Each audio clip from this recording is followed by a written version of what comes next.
Voilà. Donc, merci à tous d'être là à cette web conférence sur les changements climatiques et impact sur nos forêts.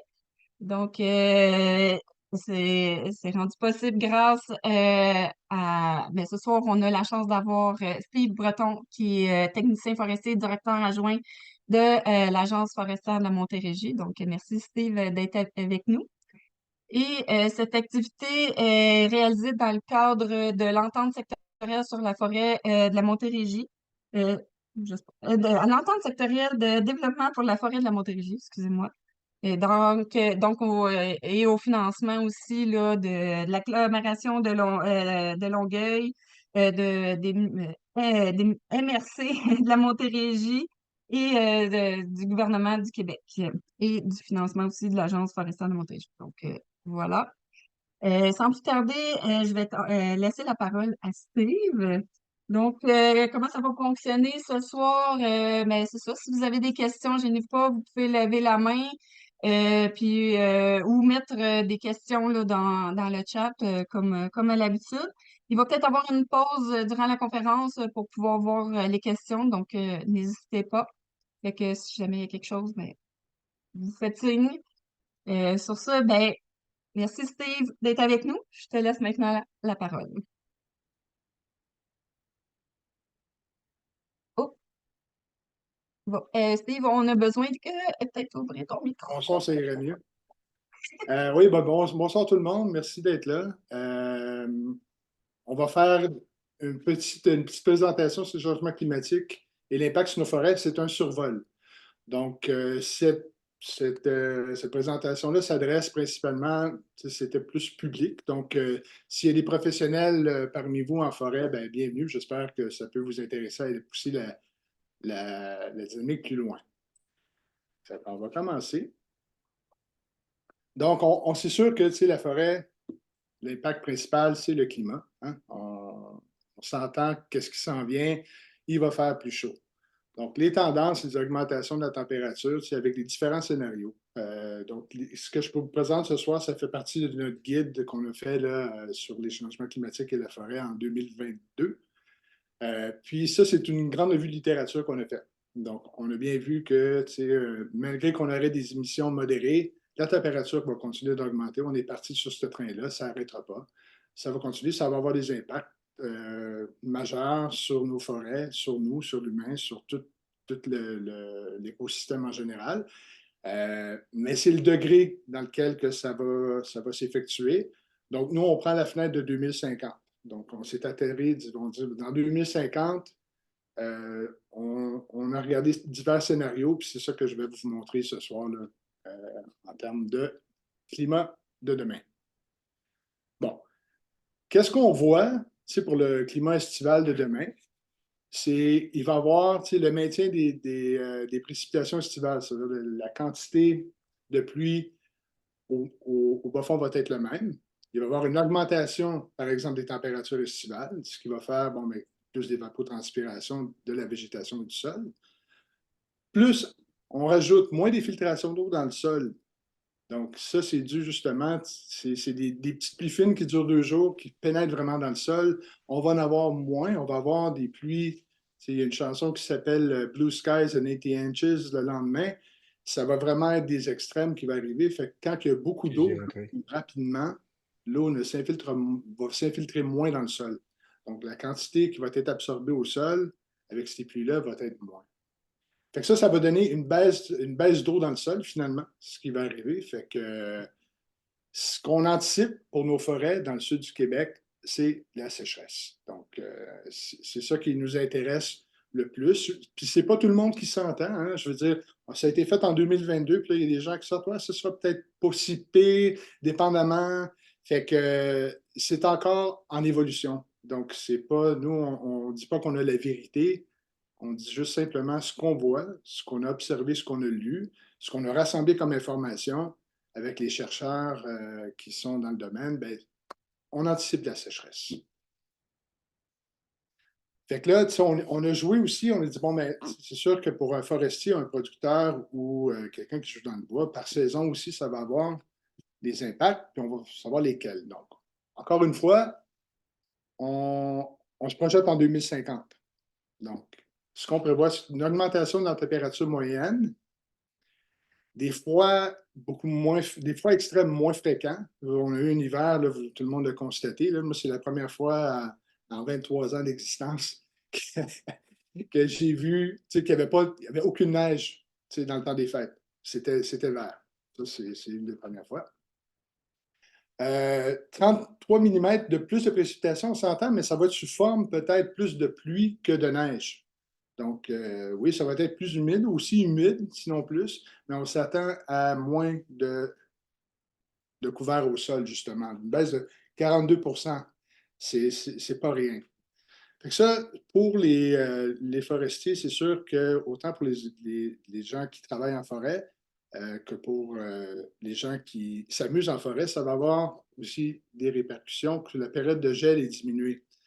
C'est sûr que nous, là, on a vu ça cette année, on le voit, on a fait nos vérifications opérationnelles sur le terrain, des travaux qui ont été faits l'hiver passé, puis on a constaté qu'il y avait beaucoup d'ornières, évidemment. Le sol n'a pas gelé. Les périodes de, les périodes pour aller récolter le bois aussi, là, il y a des enjeux, il va falloir s'adapter de cette façon-là. Là. Adapter peut-être la machinerie à un moment donné ou trouver des solutions pour éviter de créer des ornières monstres. Là.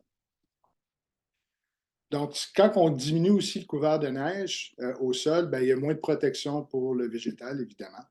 Donc, autant, on parle du risque de gel racinaire accru. Tu n'as pas de neige, il y a de l'eau qui tombe, on tombe d'un -30 pendant une semaine, c'est sûr que l'arbre réagit à ça, hein, le système racinaire réagit, la végétation réagit à ça. Puis un hiver plus doux, ça apporte aussi plus d'insectes, la survie des insectes ravageurs. Il y a une entomologie qui nous disait que ça prenait au moins une bonne semaine, 7 jours de -30 pour tuer, pour avoir un impact sur la population d'insectes ravageurs. On n'a pas ça, donc eux, ils continuent. Donc, la population de l'année d'après, quand il n'y a pas eu de froid intense, ça a un impact aussi sur la population d'insectes ravageurs. Puis finalement, le gel-dégel successif peut entraîner l'embolie hivernale. Donc, il peut commencer, il y a des gaz qui peuvent s'installer dans l'arbre où est-ce que circule la sève qui fait en sorte que ça bloque. Puis évidemment, hein, je ne sais pas si c'est pas tout le monde qui a vécu la période de 98 là, de verglas, là, mais on souhaite, on souhaite pas, mais ça se présente comme étant peut-être plus euh, euh, fréquent à l'avenir, les périodes de verglas. Bon, si on regarde côté printemps, il y a déjà le printanier plus hâtif. Donc, c'est sûr qu'on va avoir un printemps qui va commencer plus tôt. Plus de journées de croissance, évidemment. Donc, ça commence plus tôt. Cette année, ça a été assez phénoménal. Moi, j'ai vu une bonne différence là, dans la végétation cette année. L'ajout de pluie aussi, 23 jours de saison de croissance qui augmenterait. Donc, c'est quand même pas mal. On part toujours en 2050. Puis c'est encore là pour une forêt, là, 25 ans, c'est rien. C'est pour te dire comment on pense que le climat va aller rapidement. Et on a peur que la forêt, évidemment, ne soit pas capable de suivre. Donc, la période propice aux travaux de récolte serait écourtée. Donc, c'est sûr que quand on commence à récolter l'hiver, on attend que ça gèle, mais des fois, on commence en janvier. Là, s'il commence à faire chaud en fin février, imaginez que ça raccourcit la saison. Là. C'est évident, puis nos conseillers nous le disent. Débourrement hâtif des bourgeons, ça aussi, on l'a constaté, je pense que c'était l'année passée, où est-ce que ça l'a débourré, donc il y avait des feuilles sur les arbres et ça l'a gelé. Donc, il y a beaucoup d'arbres qui ont perdu leurs feuilles, évidemment, puis ont commencé. Donc, ça ne va pas tuer, ça va pas tuer l'arbre comme tel, mais c'est cumulatif le stress pour un arbre. Donc, il ne peut pas répéter ça. À un moment donné, il y a des failles qui se posent. Bonne nouvelle, c'est la saison propice à la plantation d'arbres pour être devancée. Évidemment, on pourrait commencer à planter peut-être fin avril au lieu d'aller plus vers mai. On anticipe ça également. Puis, la diminution de mortalité sur le cerf de Virginie, ça, c'est un gros un gros point pour nous parce qu'on a vraiment des problèmes de régénération dans notre forêt au sud du Québec à cause du broutage excessif du cerf de Virginie. La neige, quand il y a un bon fond de neige, peut-être 1 mètre et plus, ben les cerfs, ben, la population diminue parce que les faibles ne sont pas capables, ça prend beaucoup d'énergie à circuler pour le cerf, et les faibles, ben, ils ne passent pas l'hiver dans ce temps-là. Quand il n'y a pas de neige, ils n'ont pas d'obstacle, on n'a plus de prédateurs, on a pratiquement, il n'y a plus de loups, les coyotes sont rares, écoutez, la chasse n'est pas assez forte pour compenser pour la population de chevreuils. Donc, c'est sûr que là, on ne fait plus vraiment de plantation d'arbres non plus parce que ça coûte trop cher, il faut les protéger. Fait que le feuillu est pas. C'est pas comme l'épinette qu'on plante puis le chevreuil ne batte pas. Là. Peu importe l'essence qu'on plante feuillu, là, il va le brouter. Bon, l'enjeu climatique ces années pour un été plus chaud, c'est là que ça se corse un peu pour nous. Fait que on le voit ici, là, un ajout de 24 jours là, avec des températures de 30 degrés et plus en 2050, là, il va faire chaud. Là, il va faire chaud. Fait que c'est sûr que vous combinez ça avec une augmentation du déficit hydrique. Le déficit hydrique, quand on parle de déficit hydrique, c'est quand que, ben, il y a plus d'évapotranspiration du sol puis de la végétation qui tombe de l'eau au sol, qui est capable d'absorber. Fait que quand on est rendu à un déficit hydrique, c'est un peu dangereux. Donc, la quantité de pluie similaire, pluie dense, puis moins fréquente. Donc, ce que je disais tantôt aussi, ça s'applique. Beaucoup de pluie plus dense, plus forte, moins d'infiltration d'eau au sol, plus d'écoulement. Donc, qu'est-ce que ça a apporté? Ben, justement, l'arbre, lui, il va tirer de l'eau du sol en masse pour faire beaucoup d'évapotranspiration. Fait qu'il va vraiment ramasser l'eau qui se trouve dans le sol s'il n'y en a pas assez. Pluie torrentielle, je disais. C'est ça qui va arriver, c'est le stress hydrique des embolies. C'est ce qu'on a peur aussi qui va arriver de façon plus générale, c'est que l'arbre qui va tirer de l'eau pour se nourrir, puis l'évapotranspiration, à un moment donné, il n'aura plus, il va tirer de l'air. Puis quand il tire de l'air, ben, ça crée des bulles, donc ça empêche justement l'apport aux feuilles, puis ben, l'arbre peut en mourir.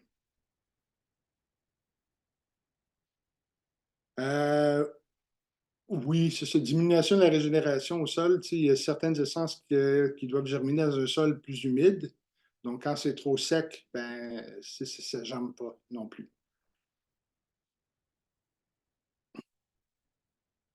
Donc, l'automne, comme vous voyez aussi, une augmentation encore des températures, quand même substantielle, 2,9 degrés, c'est pas rien. Premier gel 2 semaines plus tard. Donc, c'est sûr que ça aussi, ça augmente la saison de croissance un peu. Donc, d'un côté comme de l'autre, on pense que ça va augmenter la saison de croissance. Autant au printemps que l'automne. Donc, fin de la saison de croissance, 11 jours plus tard. C'est ce qu'on anticipe qui va arriver. Donc, les espèces capables de s'adapter à ce changement-là vont garder un feuillage plus longtemps, mais ça peut avantager aussi les fameuses espèces envahissantes comme le nerf-brun. Donc, le nerf-brun, lui, il garde son feuillage beaucoup plus longtemps que les autres. Puis il faut vraiment le considérer là, dans tout ce qu'on fait comme traitement sylvicole. Le nerf-brun, c'est très dangereux. Mais justement, lui, il pourrait être avantagé de ce côté-là quand tout le monde perd leur feuille, puis lui, il continue sa saison de croissance parce qu'il n'y a plus d'arbres dans le feuille, il n'y a plus d'ombre. Ben, il va prendre sa niche. Fait que sur la première petite question, avez-vous des questions sur la première petite partie qu'on a faite sur les changements climatiques? Moi, je ne vois pas de main levée ou de questions dans le chat pour l'instant. Je vais laisser peut-être quelques secondes. Je poserai la question s'il y en a qui ont fait des travaux forestiers cet hiver. Est-ce qu'ils ont vu des changements, anticipes-tu des modifications? Non? Je ne vois pas de main levée. OK, c'est bon, on Oh. Donc, dans notre On a fait dans le guide qu'on a fait, on a essayé d'apporter des solutions aussi à ce qui s'en venait pour la forêt, donc des interventions sylvicoles. Ce que je vais vous présenter, c'est une démarche pour les changements climatiques qu'on propose. On ne dit pas qu'on a la vérité, mais on fait juste, il faut commencer à prendre en compte les changements qui s'en viennent, puis commencer à adapter nos pratiques tranquillement, en se posant des bonnes questions. Fait que je ne rentrerai pas en détail dans les étapes que je vais vous montrer parce que je pense qu'Amélie va fournir le lien du guide par la suite, qui est gratuit, vous pouvez le consulter puis l'imprimer à votre guise. Donc, démarche suggérée pour intégrer ça au changement climatique. Il y a 5 étapes, donc on va y aller, je vais les nommer, puis après ça, on pourra rentrer un petit peu plus en détail là-dedans. Identifier le peuplement, viser ses caractéristiques, évidemment. Si on veut voir de quoi qu'on parle en termes, qu'est-ce qu'on a devant nous en termes de peuplement forestier. Évaluer le niveau de risque du peuplement selon des critères qu'on a établis. Donc, on guide un peu le forestier dans qu'est-ce que tu as, puis qu'est-ce que tu as à évaluer quand tu te trouves devant, quand tu fais un plan d'aménagement ou quand tu te trouves devant un peuplement que tu veux travailler dedans. Évaluer la capacité d'adaptation des enjeux du peuplement. Donc, ça, je vais vous montrer un peu, on parle de quoi quand on parle de ça. Puis, déterminer l'approche à adopter. Donc, il y a 3 différentes approches que nous, on a statuées. Puis, identifier les objectifs d'aménagement et les moyens à mettre en œuvre.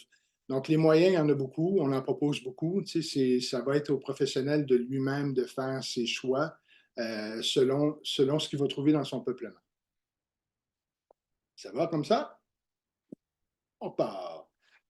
Donc, on se comprend quand on parle d'identifier le peuplement et ses caractéristiques, on arrive devant une forêt qui a été cartographiée, on va visiter un peuplement forestier, tout le monde sait c'est un peuplement forestier, donc on va décrire la composition et les caractéristiques. Donc, qu'est-ce qu'on veut voir dans un peuplement forestier? Qu'est-ce qui nous intéresse? C'est un peu sa structure. Donc, on regarde la structure dominante, c'est quoi qui domine ce peuplement forestier-là? Qu'est-ce qui se trouve en haut? La strate intermédiaire, y a-t-il une bonne relève en dessous de ces dominants-là? Puis qu'est-ce qui la compose pour les trouver? Puis sa strate inférieure, donc les petits, y a-t-il la régénération ou pas? Donc, c'est juste pour nous donner l'aspect structure du peuplement forestier. Bien important d'identifier les objectifs du propriétaire. On n'est pas en forêt publique, on est en forêt privée. Ce n'est pas tous les propriétaires qui veulent façonner le bois, etc. Il y en a que c'est de la villégiature, il y en a que c'est de la chasse, il y en a que c'est pour différentes raisons. Mais il faut composer avec ça. C'est un élément qu'on ne peut pas éviter. Mais en même temps, on peut diriger le propriétaire avec ce qui fait sens, par exemple, pour avoir une forêt pérenne. Donc, c'est tout le temps ça. Ça, c'est le rôle du professionnel. Et c'est important qu'il le comprenne, évidemment. Là. Puis, identifier les cadres temporels. On vise-tu du court, moyen, long terme? Donc, on veut-tu agir tout de suite? Y a-t-il des choses à faire immédiatement? Y a-t-il du chambly, des évidences de stress qui nous fait qu'on agit maintenant, plus tard ou à long terme? Donc, l'étape 2, évaluer le niveau de risque du peuplement. Ça aussi, ça reste subjectif un peu. On vous le propose. Il est décliné beaucoup plus dans le guide. Là, je vous fais juste un petit survol. Donc, voici les éléments qu'il faut considérer pour le niveau de risque. Il y a l'exposition. Quand on parle d'exposition, c'est tout ce qui a rapport avec où est situé le peuplement. Donc, on se dit, est-ce qu'il est en pente, dans une côte rocheuse au sud? Est-ce qu'il est dans une dépression mal drainée? Est-ce qu'il est sur un plat? Est-ce qu'il y a une pente nord? Etc. C'est toutes des choses qu'il faut regarder, la texture du sol, etc. Donc, ça me donne l'exposition. C'est un élément qu'on doit prendre en compte. Ça va nous aider à arriver à son taux de vulnérabilité. Par la suite, on regarde la sensibilité de l'arbre ou du peuplement. Donc, ça doit être l'efficacité de la stratégie adoptée par son espèce pour continuer à fonctionner malgré le stress. Donc, les arbres qu'on a, puis là, on parle toujours de la sécheresse. Hein, c'est avec ça, nous autres, qu'on dit voici l'élément qu'on croit qui va avoir le plus d'impact sur nos forêts. Donc, on dit la sensibilité de l'arbre à la sécheresse, ça va dépendre de son niveau d'adaptation. Donc, ça peut être sa physiologie, ses types de feuilles, sa profondeur de racines, son écorce, Donc, c'est ces facteurs-là que le professionnel va dire en compte, ou je pense qu'on a de la vulnérabilité côté sensibilité ou pas, ou moins, ou moyen. Puis, la capacité d'adaptation.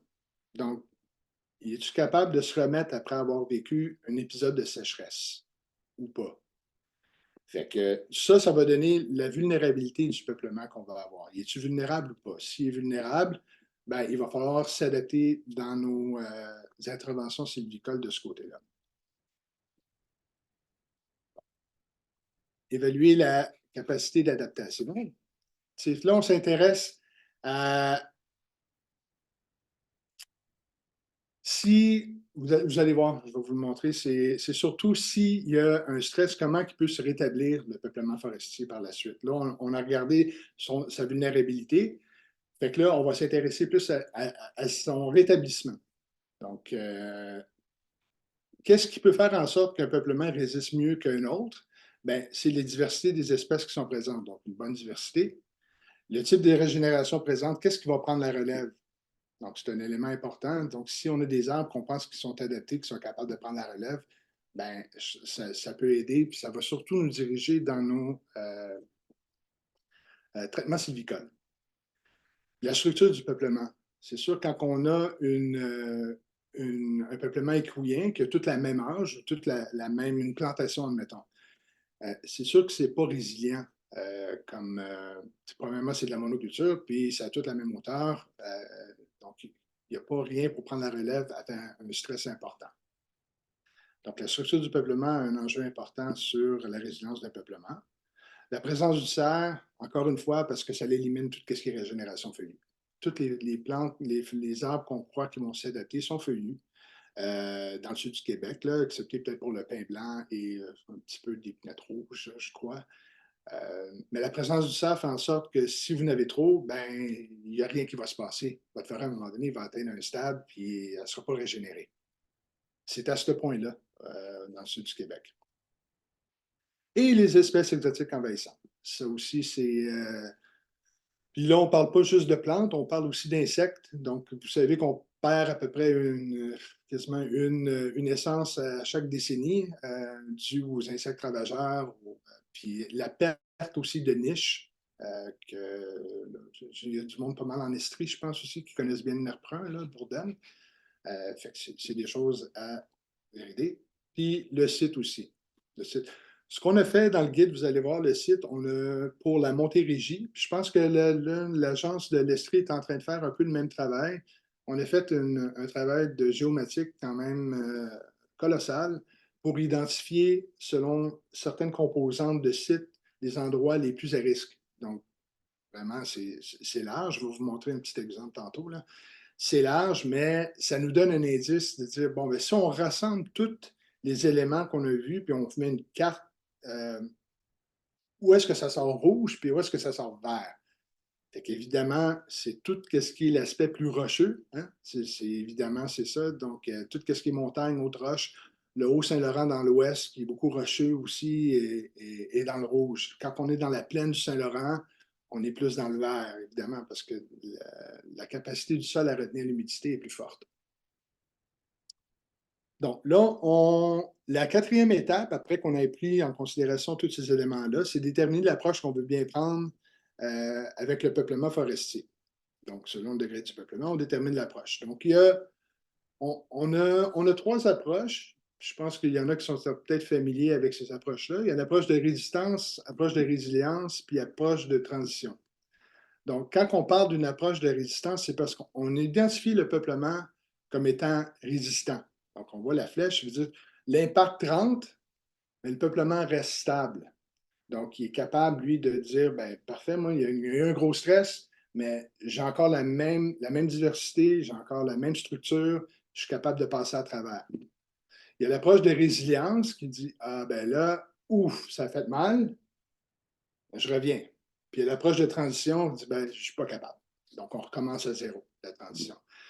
Puis là, on peut voir que d'une approche de résistance à l'approche de transition, plus on se rapproche de la transition, plus on a d'énergie à déployer. Énergie sous forme de temps, d'argent, etc. Plus qu'on cultive notre forêt pour être résistance, bien là, on travaille vraiment d'une façon continue à à garder la diversité des essences qu'on a, puis la structure. On travaille la structure surtout. Fait que c'est un peu les différentes approches. Donc, quand on parle par écrit, une résistance, capacité à ne pas être affectée négativement par un stress ou une perturbation, puis sa capacité à maintenir son état initial. C'est ça, de dire, il reste pareil, ce peuplement-là, parce qu'il est équilibré, puis il est capable pas abstraction, mais il est capable de survivre au-delà d'une sécheresse. Voyez-vous, ce qu'on est en train, nous, à l'agence, de proposer à nos conseillers forestiers un projet qui leur permettrait d'aller plus loin dans la prescription sylvicole avant d'entamer des travaux. C'est vraiment de prendre le temps de quasiment faire, pas un plan d'aménagement pour un peuplement, mais pratiquement. Donc, c'est un projet un peu pilote, d'aller vraiment étudier comment aller chercher les bonnes clés pour travailler ce peuplement-là. Donc, pour rester dans la résistance le plus possible. Puis des fois, c'est un mélange d'approche de résilience et de résistance, dépendamment de la composition du peuplement. Fait que là, ici, on a la résilience d'une forêt. Ben, tu vois, c'est ça que je disais tantôt. Donc, oui, ça frappe, mais elle revient. Donc, elle a les éléments de base. Des fois, c'est la régénération ou la strate intermédiaire qui est capable de prendre le dessus sur qu'est-ce qui peut affecter la strate supérieure. Donc, ça peut être ça. Puis la transition, ben là, la transition, c'est pas de recommencer à zéro, mais c'est de dire, regarde, je ne sais pas, j'ai un peuplement qui vraiment ne passera pas à travers. Je dois commencer à l'enrichir de différentes essences. Il y a une transition qui s'approche. Ça va demander beaucoup d'énergie et du temps, surtout dans le temps, évidemment. C'est les trois approches qu'on demande aux conseillers forestiers quand ils regardent un peuplement qui a déterminé sa vulnérabilité, qui dit, bon, ben, avec aussi les objectifs du propriétaire qui rentrent toujours en ligne de compte, puis qu'est-ce qui est possible de faire aussi avec un peuplement, là. S'il y a des forestiers je veux dire, tu te trouves sur un top d'un cap rocheux où est-ce que tu as du chêne rouge, je ne pense pas qu'on va aller planter là, autre chose, là. Mais c'est ça. Bon. L'étape 5, ça, c'est les moyens. C'est ça que je ne rentre pas là-dedans aujourd'hui parce que c'est des pages de moyens sylvicoles. Il y en a tant et plus, là. Puis je vais vous laisser ça. À regarder ça dans le guide. Mais qu'est-ce qu'il faut retenir, là? Ce qui est important, ce qui va sauver nos forêts, c'est la diversité. Puis si on ne commence pas à diversifier nos forêts, puis on parle d'enrichissement, puis aussi comment on parle, d'amener de la migration assistée. Donc, il y a beaucoup de débats de ce côté-là, de la migration assistée. Mais ce n'est pas d'implanter des nouvelles essences, c'est peut-être d'aller chercher des essences pareilles comme l'érable à sucre qui pousse dans le sud de la Pennsylvanie, puis de tranquillement de l'amener vers ici. La génétique n'est pas pareille. Donc, il est peut-être mieux adapté à la grosse chaleur plus longtemps, tranquillement. Fait que, les chercheurs se penchent de ce côté-là. Puis c'est important de ne pas faire du n'importe quoi. C'est le fun d'essayer. C'est important d'essayer. Mais c'est de garder, de travailler sur des petites surfaces si c'est possible, de jamais aller de façon dramatique, de garder une diversité abondante, puis de garder une structure abondante. C'est ça qui va nous aider à passer probablement à travers ce qu'on appelle la sécheresse et les changements climatiques. On l'espère.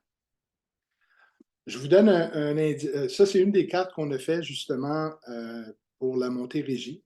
Donc, c'est une carte qui montre un petit peu toutes En rouge, ce qu'on voit, c'est les peuplements qui sont vulnérables. Donc, c'est souvent des érablières qu'on a. Mais ça, c'est vraiment le sol rocheux qui fait en sorte que vous voyez dans le sud d'Acton ici, là, ça, c'est beaucoup plus rocheux. On tombe un petit peu plus là, ici, plus humide. Tout ce qui est le Haut-Saint-Laurent, la MRC du Haut-Saint-Laurent, là, où c'est rocheux ici, puis les montagnes, les montées régionales. C'est des super de belles érablières, mais c'est sur le roc, souvent. Donc, très peu de sol contenir. Voilà. Ça fait le tour, mais je pense qu'elle va partager, Amélie, tout ce qui était pour le guide de changement climatique. Si vous voulez approfondir la documentation de ce côté-là, là, dans le guide, il y a beaucoup de documentation. Puis on travaille en continu. Donc, il y a différents articles aussi qui vont sortir de ce côté-là. Plus ça évolue, Plus aussi les chercheurs, on travaille beaucoup avec des chercheurs aussi qui essaient des choses terrain, donc on va continuer à essayer d'évoluer de ce côté-là là, pour surtout les travaux sylvicoles. Est-ce que vous avez des questions? Une demi-heure. Ouais, ça a bien passé, c'est bon. Ouais. Oui, donc, ben, je vois un applaudissement. À moins que ce soit une question, non? Ouais, vous pouvez ouvrir votre micro, sinon je peux peut-être vous aider avec ça. Non, il n'y a pas de question. Mon Dieu. Mais je ne peux pas être si Euh, clair que ça, là. je sais pas s'il y a des exemples peut-être de travaux qui peuvent être faits, mettons, dans certains peuplements. Je ne sais pas si tu as des exemples, Steve, que tu peux nous Ben, partager. ouais, ce qu'on est en train de. Ce qu'on propose, c'est différents scénarios pour l'adaptation des changements climatiques là, aux forêts. C'est que on propose 4 activités différentes présentement, mais ça, c'est en mode pilote. Là. Donc, ce n'est pas dans le cadre de programmes réguliers. C'est l'agence qui est allée chercher des fonds supplémentaires pour faire des essais terrain. Donc, qu'est-ce qu'on propose? C'est que oui, il y a de la coupe d'éclaircies commerciales, mais adaptée. Donc, ce qu'on va faire, c'est qu'on va faire du martelage. On va marquer les arbres à couper, mais on va faire du martelage positif pour les arbres qu'on veut garder. Euh, qu'on veut garder qui sont adaptés, je veux dire, pour la sécheresse, mais aussi qui sont de bons semenciers, qui sont capables aussi d'être là, pour le futur. Donc, même si ça a un beau bois de sillage, admettons, qui a beaucoup de valeur, on va le garder. Donc, on paye pour ça, mais on veut avoir de la résilience dans nos forêts. L'autre activité qu'on va proposer aussi, c'est de l'enrichissement par trouée. Donc, on va créer de la trouée, puis on va planter des arbres de haut calibre. Donc, des arbres de 5 pieds, 6 pieds, qui va faire en sorte que le chevreuil n'atteindra pas les tiges terminales. Donc, ça va devenir aussi des arbres qui vont produire des semences là, éventuellement. On a des plantations aussi d'enrichissement de petits arbres protégés qu'on veut faire. C'est tout dans le cadre de programme. Il y a des interventions sylvicoles qui se font, on donne un bonus pour le producteur forestier qui veut faire ces petits travaux-là lui-même. On ne parle pas de quantité phénoménale. Hein. On parle, peut-être, donc, on vise à peu près une quinzaine d'arbres par hectare qu'on veut enrichir. Là. Donc, il faut être très, très, très stratégique. C'est des arbres qui coûtent cher, mais puis ça va être ciblé. Mais pour nous c'est important. Puis il y a le détourage aussi de tiges élites qui faisait partie d'un projet écosystémique là, qui date d'une dizaine d'années, qu'on revient avec ça parce que ça a bien fonctionné. Donc, quand on voit qu'on a une tige d'avenir, une tige adaptée pour la sécheresse, ben, on va dégager autour pour vraiment créer, pour qu'il soit encore plus résilient, plus fort, puis encore une fois, créer de la régénération qu'il va falloir protéger d'une certaine façon par la suite. C'est juste du petit tweakage qu'on fait, mais qu'est-ce qui est le plus difficile, c'est d'amener le conseiller forestier à repenser sa façon de faire, de ne pas tomber dans l'automatisme et se poser des questions sur qu'est-ce qu'il y a devant lui. Puis s'il veut l'amener à terme, puis s'il veut que ce soit dans une façon plus pérenne, ben, on va falloir travailler ensemble pour trouver des façons qui fonctionnent là, pour la forêt et pour le propriétaire et pour tout le monde finalement. C'est un peu ça qu'on a en garde. On l'a proposé ce matin à notre séance d'accréditation au conseiller forestier. Ils sont en train de mijoter là-dedans. Ils trouvent ça un peu complexe, mais je pense qu'on va les accompagner le mieux qu'on peut là. J'ai deux questions dans le chat. La première, c'est, y a-t-il des essences moins broutées que d'autres? Euh, euh, oui, c'est sûr que malheureusement, le hêtre n'est pas brouté. Tout ce qui est résineux n'est pas brouté. Le nerf malheureusement, n'est pas brouté. Ça serait le fun. Euh, puis, toutes les essences qu'on a à cœur, malheureusement, le sont. Donc, c'est plate un peu à dire. Tout ce qui est érable. Les chênes, moins, je vous dirais. Les chênes, c'est sûr que c'est pas leur préféré, mais s'il n'y a rien d'autre, ils vont le manger pareil. Donc, on a fait des tests, nous, de plantation pour voir justement dans des plantations de pin rouge. Il y a absolument rien qui pousse. Ce qu'on a fait, on a créé quelques petites trouées, mais en coupant les arbres, puis en créant des débris à certains endroits, puis en plantant à travers les débris pour que le chevreuil n'y ait pas accès. Puis là, on a découvert quelque chose d'intéressant, c'est que il va y aller pareil, même s'il y a des débris, mais s'il y a un chemin dans les débris, il va laisser les plants tranquilles. Il va prendre le chemin plus facile. Mais s'il y a des débris partout, on dirait qu'il faut qu'il traverse. Il va prendre le temps d'aller brouter à peu près n'importe quoi. Fait que ça, c'est mitigé pour une affaire, puis ça a bien fonctionné sur un autre site. Fait qu'on on continue de ce côté-là. Mais c'est ça. C'est quelque chose à essayer. Ouais. Autre question. Est-ce que l'érable de Pennsylvanie est une espèce envahissante? L'érable de Pennsylvanie? Oui. Non, il va prendre sa niche, mais c'est pas envahissant, ça se contrôle très facilement. Là. C'est- c'est- c'est pas menaçant, c'est indigène, ça. Là.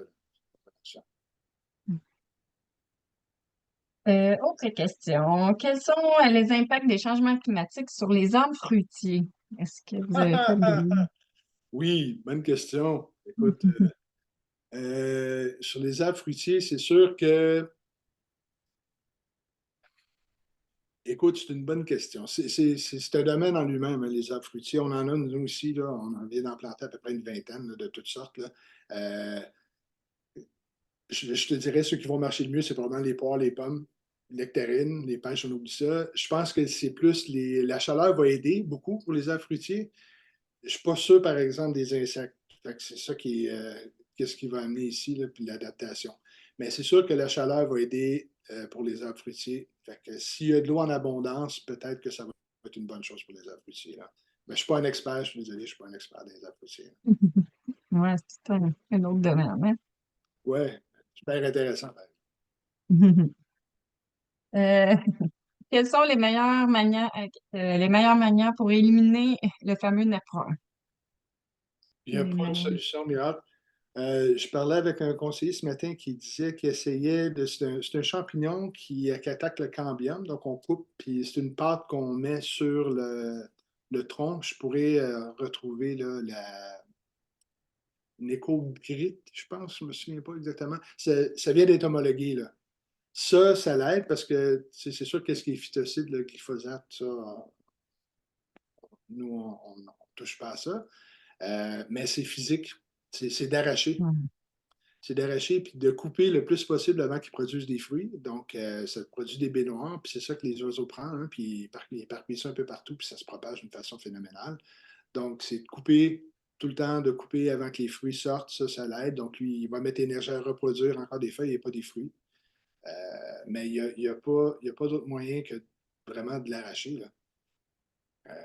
C'est physique, cette affaire-là. Fait qu'il faut faire attention quand on a du nerpent en forêt de ne pas ouvrir le couvert parce que lui, il aime la lumière et il va juste se propager d'une façon phénoménale.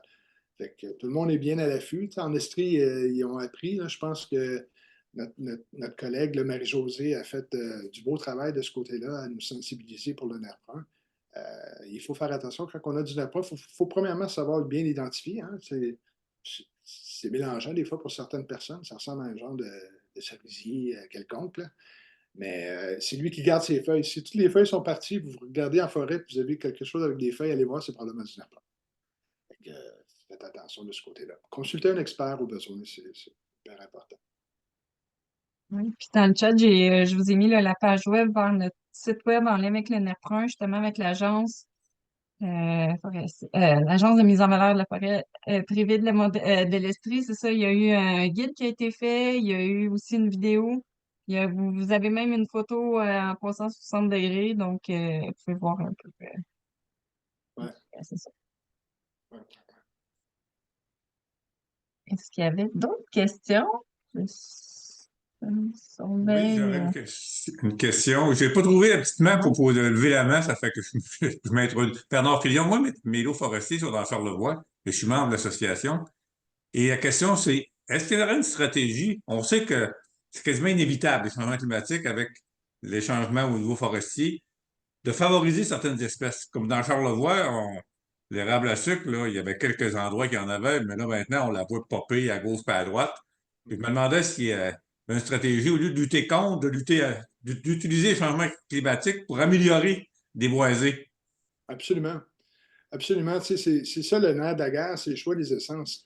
Tu sais, quand je dis qu'il faut miser sur la diversité, faut miser sur la bonne diversité, sur des arbres qu'on croit qui va, qui va rester après ou qui va immigrer tranquillement. Maintenant, c'est une question de sol aussi. On ne peut pas changer le sol du jour au Non. lendemain. Le sol doit être adapté à certaines essences. Euh, mais tu sais, ce qu'on voit qui est marginal aujourd'hui, ben, dans 50 ans, va être pas mal plus populeux. Fait que c'est de voir, tu sais, dans votre coin, c'est de voir avec vos spécialistes, vos professionnels, de voir, ben regarde, qu'est-ce qui serait intéressant d'implanter ou de favoriser, comme si vous voyez de l'érable à sucre, ben probablement que l'érable à sucre va se rendre chez vous de façon assez vite, là. Fait que Ah c'est oui, correct d'avoir des érablières à sucre, mais il faut que ça soit aussi varié, là. oui, je comprends. C'est ça, parce que je pense que j'ai grand, moi, j'ai 84 hectares, là, puis j'ai plein d'habitats différents, des pentes fortes, des plateaux, de l'eau, des cerfs, puis ce genre de stratégie-là, à date, là, moi, je ne l'ai pas vu encore, là. J'ai parlé des gens de l'association chez nous, là, mais j'ai l'impression que cette connaissance-là est pas rendue sur le terrain encore. Puis je me demandais si aussi que vous en étiez en termes de développement, parce qu'il me semble que ce soit une stratégie. Ouais. Hey, c'est ça qu'on travaille là-dessus, là, c'est la stratégie, la prescription sylvicole là, que le professionnel va faire, là, c'est de l'amener ailleurs. C'est de l'amener à dire, ben, voici ce qui va arriver plus loin, donc on compose. Il y a l'agence forestière à Karinankou, l'agence forestière des Bois-Francs, je crois, qui a fait un guide aussi, bien intéressant. Puis à la fin de son guide, il y a une liste exhaustive de toutes les essences forestières qu'on a, puis leur degré aussi d'adaptation. Fait que, OK. tu sais, ça vous donnerait un bon cue, ça. Nous, on l'utilise, tu sais, fait que c'est vraiment bien fait, là. Fait qu'il y a OK. divers scénarios là-dedans aussi que vous pouvez regarder. Mais quand vous avez une liste d'essence, puis vous pouvez voir ce qui se trouve chez vous, puis faire des combinaisons, ça peut être intéressant pour vous, là. Parce que tu sais, nous là, Charlevoix, c'est connu pour ces fameux peuplements de peuplier faux-tremble, là. Ah ouais.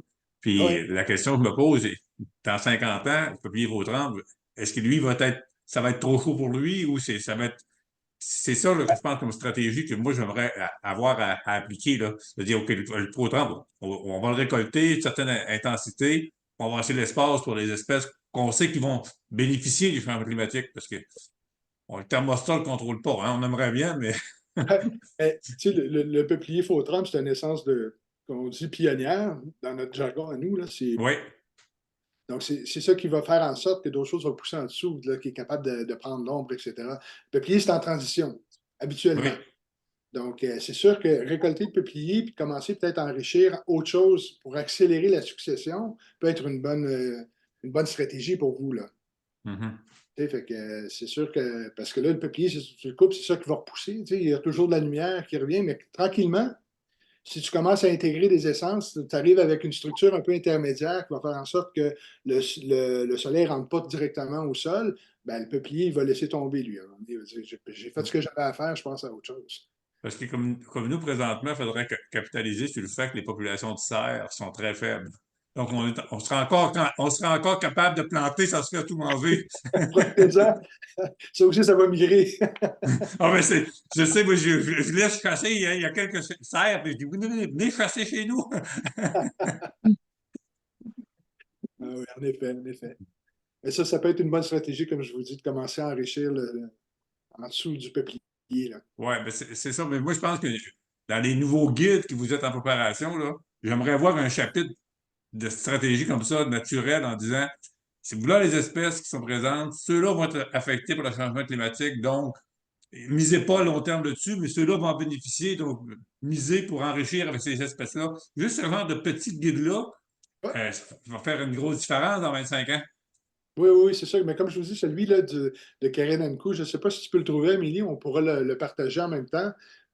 Ou je te Pas le sûre partage. de savoir le nom de ce guide-là, mais je suis sur le site de l'agence. Fait que je sais pas parce que là, j'ai celui de Rabière Rouge. Il, C'est ça, Ouais, c'est le guide des. Voyons, comment ça OK. s'appelle? Sur les scénarios sylvicoles. Ah, OK. Je pensais que vous le trouviez. Bref, si vous l'avez, sûrement vous pouvez vous l'envoyer. Là, c'est Ah, guide sylvicole d'adaptation au changement climatique. Le privé du Centre du Québec, c'est ça? OK. ça. Donc, à la fin de ce guide-là, il y a la liste des essences avec euh, un peu leur vulnérabilité là, à ce qui s'en vient, puis les espèces championnes aussi. On ne se le cache pas, l'espèce championne, probablement, ça va être l'érable rouge là, qu'on voit là, qui va s'adapter à peu près à tout. Là. On en a déjà pas mal. Oui, oui, ben, l'érable rouge est capable de se reproduire. Il est phénoménal. Il s'installe à peu près n'importe où. Il est capable de se reproduire facilement. Bref, on pense que c'est lui qui va être dominant si l'hécatombe arrive. Là. Puis dans des belles couleurs l'automne. C'est très beau. Il y avait une autre question aussi sur la rouille tumeur autonome. Comment s'en débarrasser? La quoi? La rouille tumeur autonome, moi, je connais pas ça. Je sais pas si quelqu'un d'autre. Pas la rouille vésiculaire du pain blanc, là, c'est une autre rouille que je connais pas. Là. Ouais, donc, Et c'est ça aussi, je ne veux pas me lancer là-dedans parce que je ne veux pas induire personne en erreur. Là. Oui, Désolé. c'est moi. Bonjour, vous m'entendez? Oui, hmm. OK. Non, mon nom, c'est Jules Carrier, je suis producteur forestier, c'est au Saguenay-Lac-Saint-Jean. OK. J'étais OK, oui, puis je trouve très intéressant la conférence en passant. Merci. Non, c'est parce que cette année, on s'est aperçu que la rouille justement autonome a affecté près de 4 hectares de mon lot, c'est une plantation de 8 ans. Je travaille présentement avec la Société civicole et le syndicat des producteurs forestiers pour voir parce que c'est un développement qui se fait très rapidement. La première année, on voit des petites boules apparaître sur le pain gris il y a 1% de croissance. L'année d'après, c'est 2,9 et l'année subséquente, c'est 29% de contamination des autres pains gris. Eh boy, OK. Wow. Ouais, non, je pensais que je voulais savoir si vous étiez connaissant dans ce milieu-là aussi, là. Écoutez, ici, dans le sud, là, le pain gris est très rarissime. OK, C'est même pas présent chez nous, cette rouille-là, là, présentement. Je la connais pas, mon cher monsieur. Désolé. OK.